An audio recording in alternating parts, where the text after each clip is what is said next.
guys, welcome back. If you're new here, my name is Debbie. I'm a money coach, and today I want to talk to you about groceries. And that's why I'm in my kitchen again.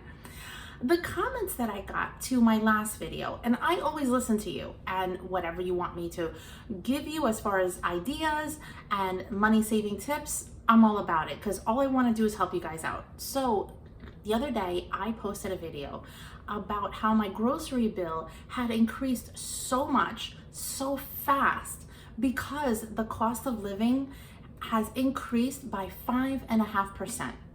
And you might not think that it's affecting you, but if you start looking at your grocery bill, at your utilities, and anything that you spend money on, you'll start seeing the increase. It happened here in New Jersey to my family like this. I couldn't believe it. From one week to another. And I did an entire video on how much my groceries cost me before I started deleting things out of my cart because I shop online. And I'm gonna link that video at the end. But because of your comments, I'm back in the kitchen. And I wanna share with you guys some tips to really help you save money on groceries. And I am a big proponent of meal planning, because when I meal planned and I started first trying to bring down our expenses before I even started budgeting, when I looked at our numbers originally years ago, when I was in $48,000 of debt, and I saw how much we were spending on groceries, which was between $280 and $290 a week to feed my family of 5 healthy meals. That was the first category that I said to my husband, I'm gonna chop that down. And I did. I brought it from $280 to $290 to $180 a week.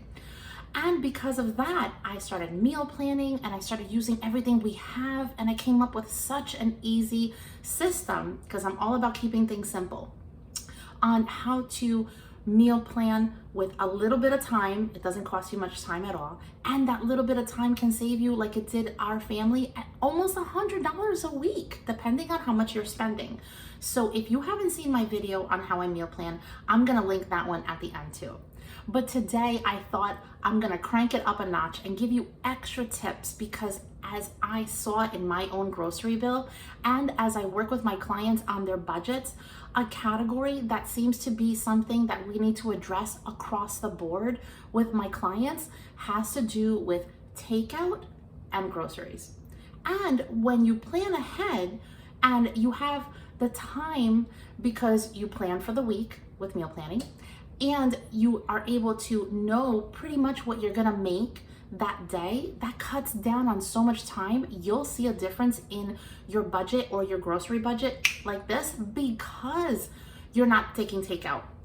Last time I had takeout, I spent almost $80. Again, family of 5. And it was not anything fancy. I don't want to say the name of the place, because honestly, I didn't feel really good at the end. I kind of felt like I had swallowed a bowling ball. I'm like, oh, this feeling of eating something that I knew wasn't good for me, but it was quick, it was fast, it was somewhat, I thought, healthy enough.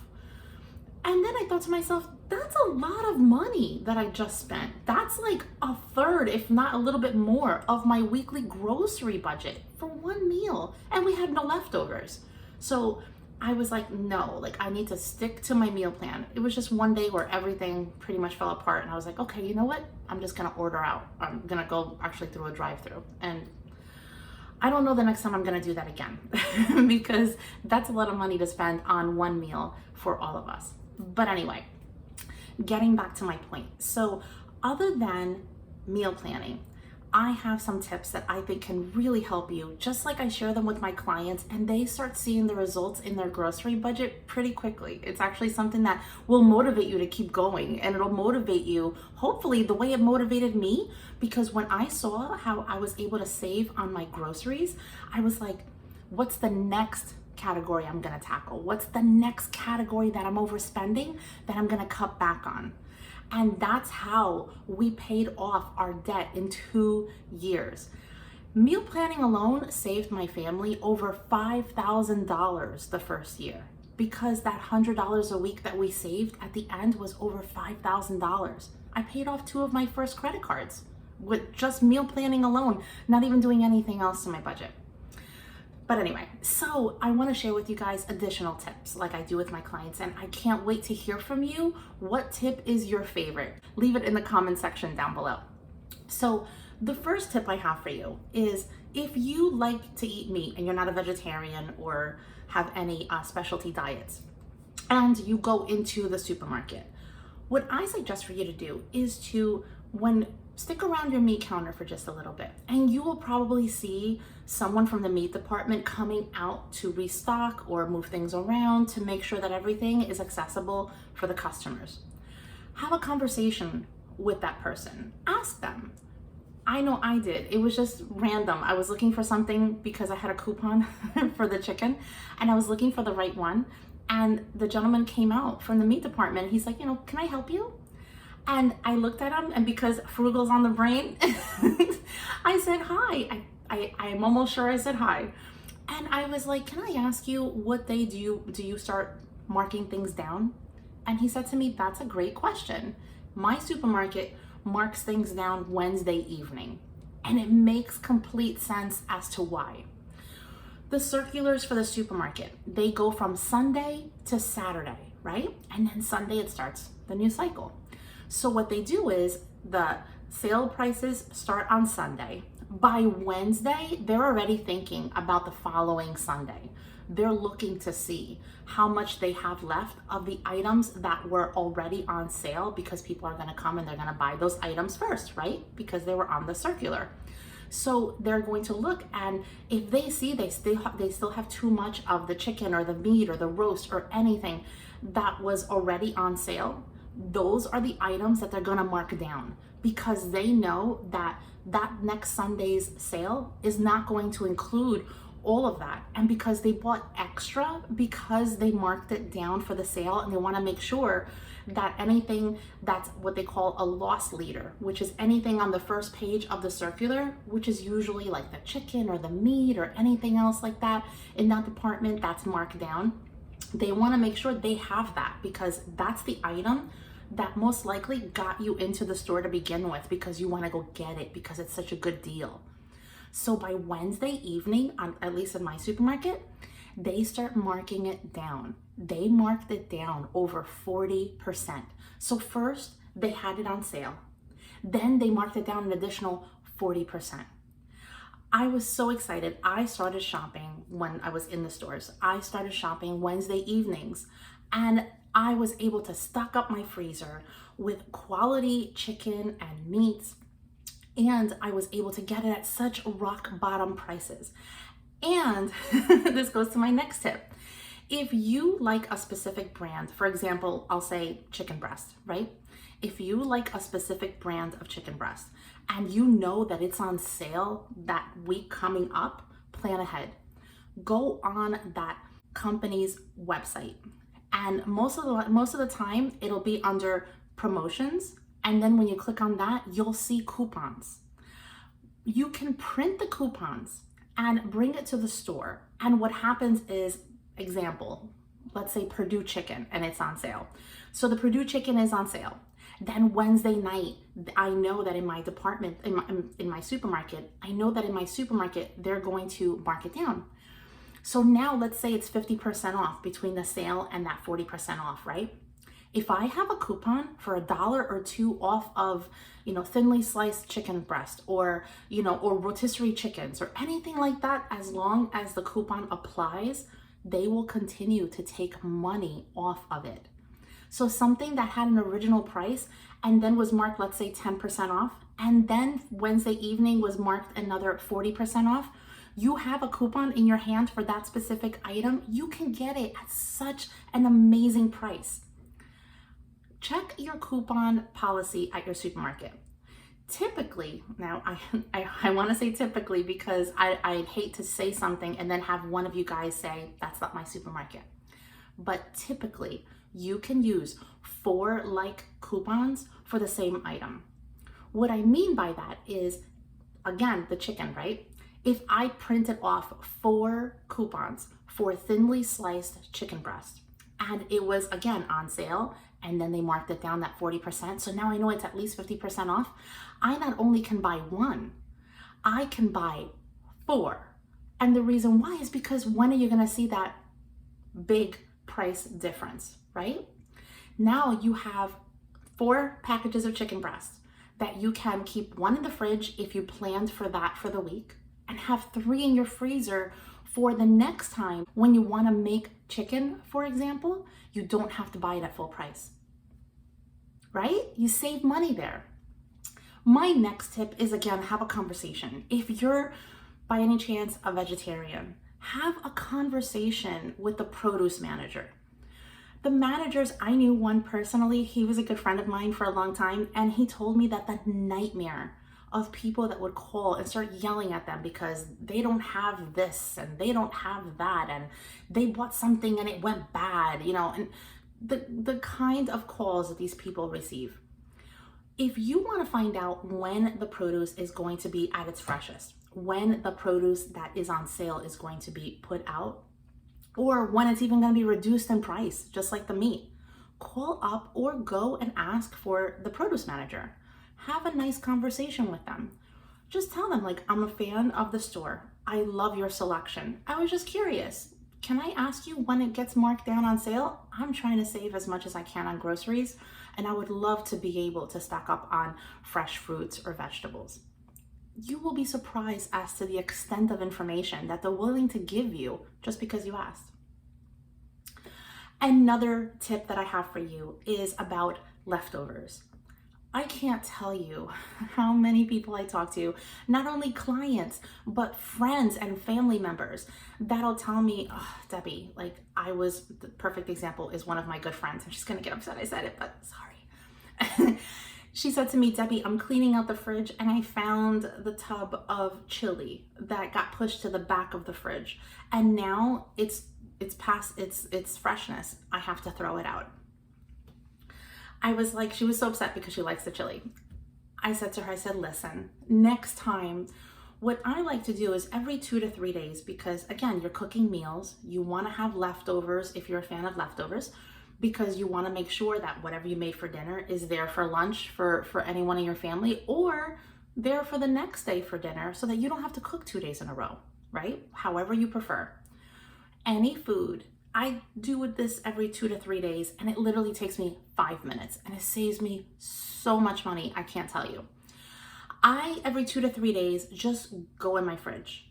I take out the big things, like the gallon of milk, or, any big container that's blocking it, like the container I have for my lettuce. And I just look. I move things aside and I look. And the reason why I look is because I want to make sure the more people you have in your house, it's going to happen. The more people are moving things around because they're getting what they need, and the leftovers are getting pushed further and further and further in the back of the fridge. Tell me down below, have you ever felt lousy when you go into your produce drawer or your snack drawer of your fridge and you see that one vegetable that just died in your fridge and you have to throw it out? Or like my friend, the container of leftovers that she didn't get to, and then you throw it out. I was raised with my mom always saying to me, there's always someone that's hungry out there, eat, eat what's on your plate.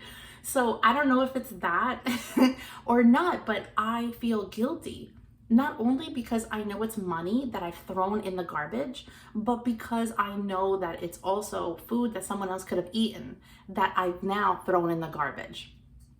So all you have to do is just take a quick look. Again, less than 5 minutes. Take a quick look of just the fridge. The freezer and the pantry, that's fine.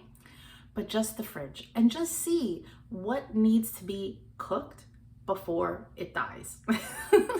And sometimes that'll inspire you to come up with a meal that you didn't plan for. And now, since hopefully you meal planned, you've got an extra meal that you can make and enjoy. And here's my point. Anything of leftovers that you know you're not gonna get to, freeze it. It's so easy to freeze food. If it's a soup, just grab an old jar, a jar of tomato sauce, I keep 2 or 3 jars in my shelves in the garage, just because of something like this. Like if I make my own chicken broth, you know, if I cook something that has liquid in it, I'm not going to put it in a freezer bag because it's not going to be as useful as keeping it in a jar, right? Because in a jar you can have more room, my opinion. But if it's anything like chili, anything with rice, anything with pasta, anything at all, even if it's just one portion, even if you think that's just gonna feed me, like it's not even gonna feed another person, it doesn't matter. It really doesn't matter. What you do is you buy freezer bags, and they're so inexpensive. And around school time, the beginning of school time, like August, September, you'll see freezer bags going on sale because a lot of people use freezer bags for like sandwiches and to start cooking for the week. And so because of that, they're always on sale around August, September. What I do is I buy 2 boxes. I buy the bigger one because if I've got something that's more of a volume, then I'm going to put it in there. But I also get the small ones. And the reason why I do is because when I cook something, and I'm just gonna be honest, I have 2 teenagers and a 7-year-old and me and my husband. If I make anything that has beans in it, my kids are just going to eat what they have to. They're not gonna be excited about it the next day. It's gonna fall on one of the leftovers that my husband and I enjoy eating. And if we can't get to it by the 3rd day, it's getting frozen. Because that way, even if it's just me, let's say like I've got to go to work or I have to go and run and do something and my husband is staying home with the kids. Even if it's just me, I know that I don't have to make myself something before I run out. I can grab that bag and I can simply just leave it on the counter, let it defrost, and then heat it up wherever I go, throw it in a container and go. By freezing leftovers, no matter if it'll feed one or it'll feed a ton of people, you will save so much money and nothing is gonna go to waste. If you have any vegetables that you see are on its last leg and you know you're not gonna get to it, Google what to do with it. I had broccoli, and I know like you can freeze broccoli, like everybody freezes broccoli like in the supermarket, you get it in the frozen bag. I pretty much asked she's right there. I asked her like how do I freeze it? And she said, just chop it up, put it in a pot of water, let it just boil for a few minutes, cool down, threw it in a bag. The whole thing took 10 minutes and I was doing other things because I was rushing around. And then I had fresh broccoli that I could add to any meal because after I let it cool, I froze it in a freezer bag. I made my own frozen broccoli. And it didn't go to waste in the fridge, which made me feel good because it's one less thing that I feel like I'm wasting money on. And it's little things like that that you will see the savings again in your grocery budget. Another thing to do is to, again, plan ahead. If you know that there's a day that you're not going to be home, whether you're going to a family, a friend's house, whether you're planning a date night with your husband or your significant other, and you know that you're not going to make a meal, plan ahead. Have that be the day of leftovers for everybody else, you know? Have that be a day where you simply don't grocery shop for that one day. And that way, 7 days of meals became 6, and there's savings right there. If you guys want more of these tips, I've got a million of them. I really do. This is my jam right here. And let me know in the comment section down below if you want more videos like this. And I really hope it helps because as you will see in the video that I linked at the end, when I saw what I normally put in my cart, because I usually buy around the same amount of groceries, pretty much typically the same stuff, you know, give and take something. And I saw the difference in the price between what I budget and what the cost of living increase has made groceries be now. It was insane. It was really insane. It literally affected me and I was like, oh my gosh. And when I came home, because I started deleting things because I'm not going over budget, as I started deleting things off of my cart, when I brought the groceries home because I picked it up curbside, my husband, before I even had a conversation with him, he looked at the bags and he's like, Debbie, like this isn't the volume we normally get. And I was like, wait till I tell you what happened. And we still made those groceries stretch for the entire week. And you can too, by just being smart with what you have and how you use it and having conversations with people. Have conversations with people at the supermarket. If you shop online, then just have a quick phone call. Call up the produce or the meat department supervisor and just ask them like, hi, just quick question. You know, it takes like 2 minutes, and imagine how much you'll be able to save from that call. And if you guys need additional help from me, I am going to link my calendar down below. Feel free to click it and schedule a call and let's talk. Let's see how I can help you. And if you like this video, please click the like button, share it with your friends. Don't forget to subscribe and to click on that bell, and I'll see you in the next video. Thanks so much for watching.